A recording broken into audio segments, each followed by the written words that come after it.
Hello, j'espère que tout le monde va bien. Je suis Lucie et on est dimanche et comme chaque dimanche, on se retrouve ensemble pour jardiner.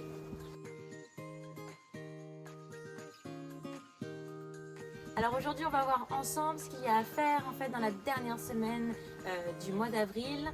On va commencer par faire un petit tour des bacs, comme d'habitude, même routine.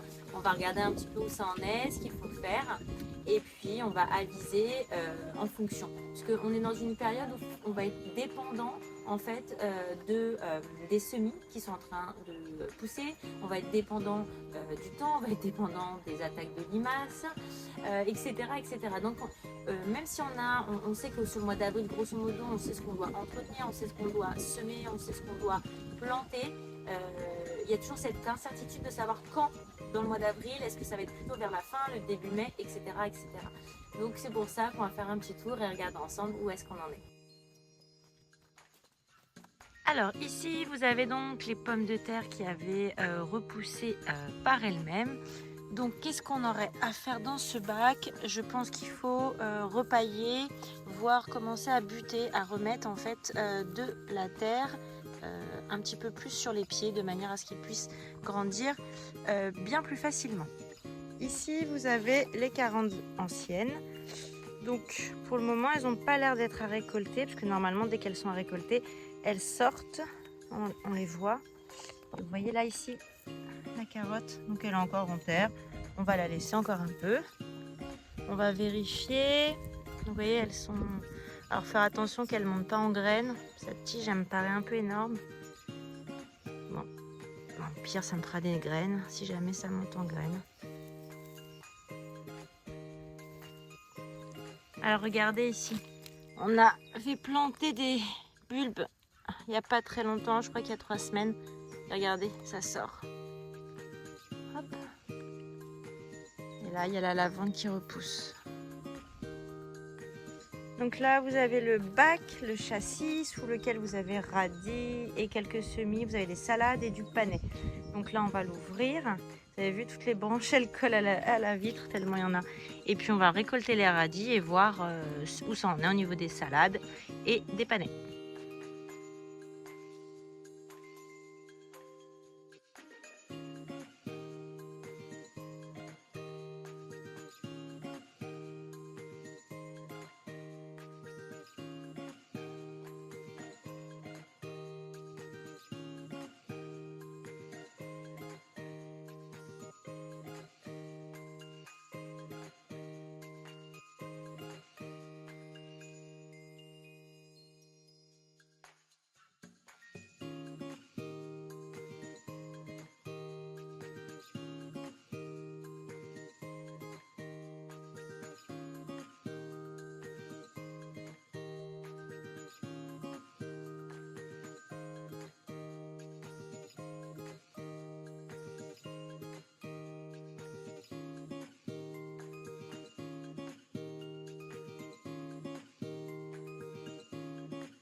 Donc ici c'est le bac où on a repiqué en fait les laitues qu'on avait pris donc dans notre châssis.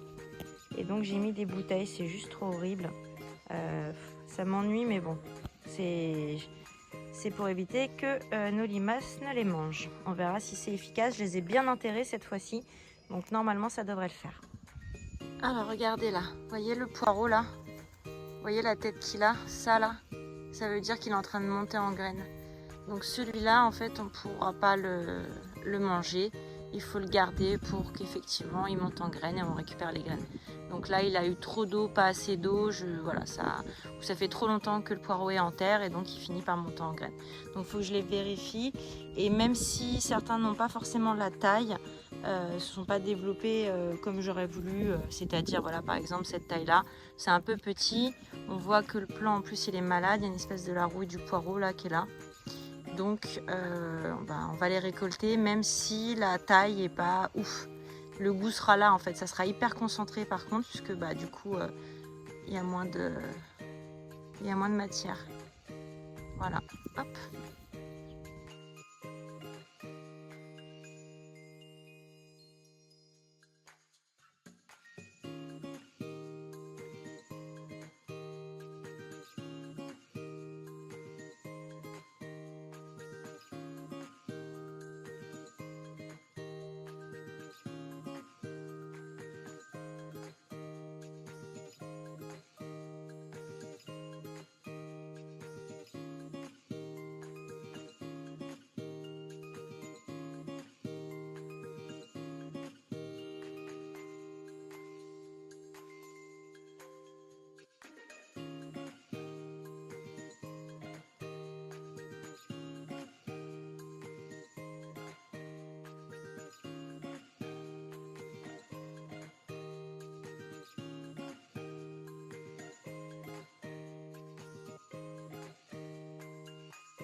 Donc dans ce bac, en fait, j'avais semé des épinards et je les vois pas tellement.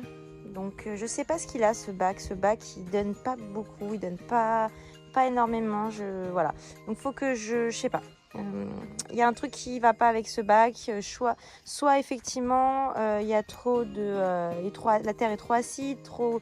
Enfin voilà. Donc je vais voir. On a quand même les petits pois qui comment dire se développent petit à petit et l'escapé. Mais c'est pas terrible. Donc là, on avait planté tout un tas de choses, enfin semé plutôt, et il se passe rien. Alors ici, vous avez donc le reste de radis noir, les oignons buts et vous avez Bobby qui fait sa sieste entre 2 rangs d'oignons. Ça va Bobby? Tranquille? T'es bien là dans la paille, au soleil?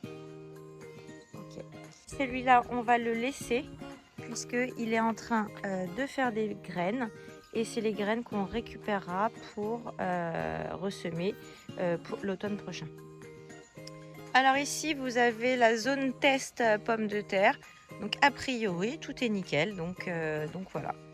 Et là, je viens de voir qu'en fait, tout partout, là, vous voyez, ce sont des tournesols. Donc les tournesols de l'été dernier se sont ressemés tout seuls. Les graines ont dû tomber. Donc là, on va avoir tout un tas de tournesols. Je les laisse, hein, on verra bien.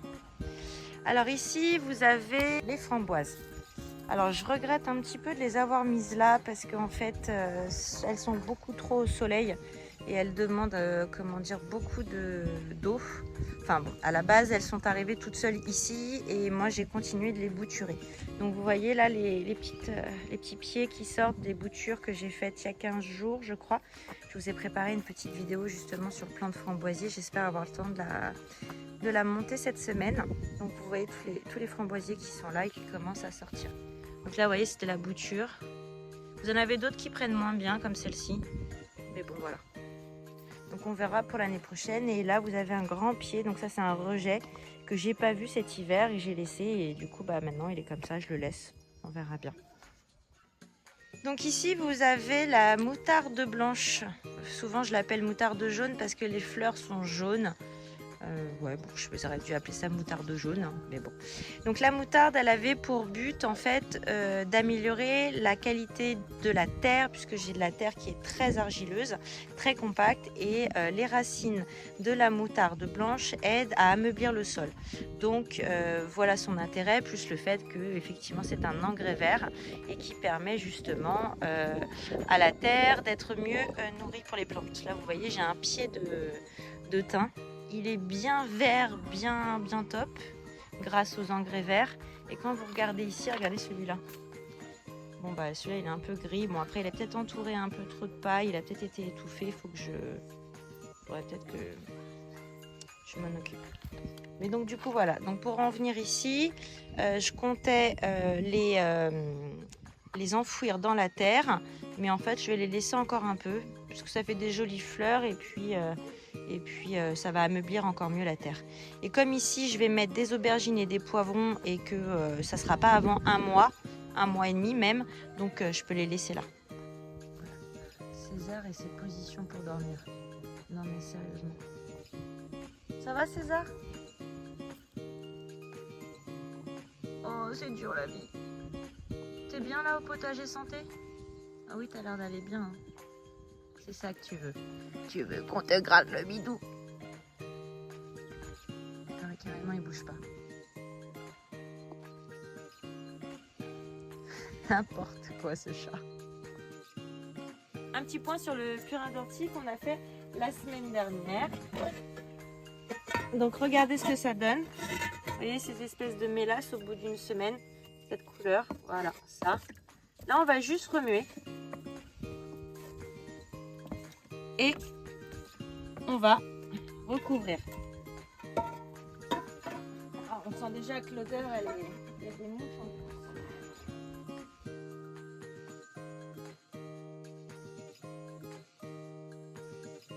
Comme chaque semaine, je vous le répète à chaque fois, mes pauvres, vous devez en avoir marre. on va vérifier que la terre est bien humide, on va vérifier que effectivement les semis ont assez de lumière, assez de chaleur également. Comme on a le soleil qui est de plus en plus haut dans le ciel, il faut vérifier que l'ensoleillement du côté de nos fenêtres, si vous les avez mis à l'intérieur vos semis, ou moi par exemple dans ma maisonnée en serre froide, la lumière traverse toujours de la même manière, ou en tout cas voilà, donc parfois ça m'arrive de devoir décaler en fait les bacs. La dernière semaine du mois d'avril, vous pouvez continuer à semer, vous continuez à entretenir vos semis, vous pouvez commencer à repiquer vos semis en pleine terre, notamment les salades. Nous on a fait aussi les poireaux aujourd'hui, donc salades, poireaux, vous pouvez les repiquer en pleine terre. J'avais envie de repiquer le chou cette semaine aussi parce que c'est possible de le faire, mais j'ai trop peur des limaces. Autant la salade c'est assez rapide, les laitues c'est assez rapide à pousser. Autant le chou ça prend un peu plus de temps, donc je vais attendre encore une bonne semaine. La semaine prochaine je pense qu'on repiquera les choux. Donc voilà, j'espère que cette vidéo vous aura plu. Maintenant vous savez ce qu'il vous reste à faire la dernière semaine du mois d'avril au potager. Je vous dis à très vite et surtout n'oubliez pas, faites de votre alimentation votre première médecine. Ciao ciao.